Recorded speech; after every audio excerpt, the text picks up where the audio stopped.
গভীর রাত, চারদিক নিস্তব্ধ।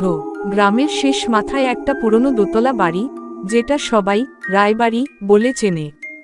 বহু বছর ধরে ফাঁকা পড়ে আছে, কেউ ওদিক মারায় না।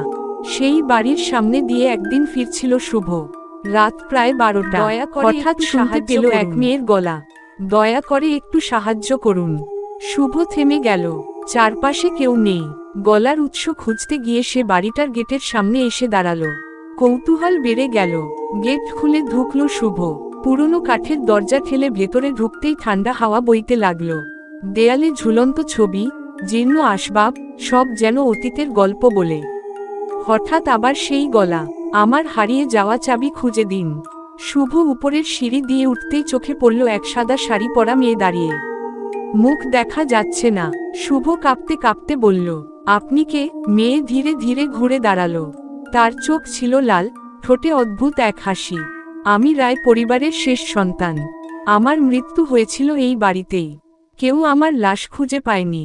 এরপরই সে অদৃশ্য হয়ে গেল। শুভ চিৎকার করে দৌড়াতে শুরু করল। পরদিন সকালে লোকজন দেখতে পেল শুভ বাড়ির সামনে অচেতন অবস্থায় পড়ে আছে।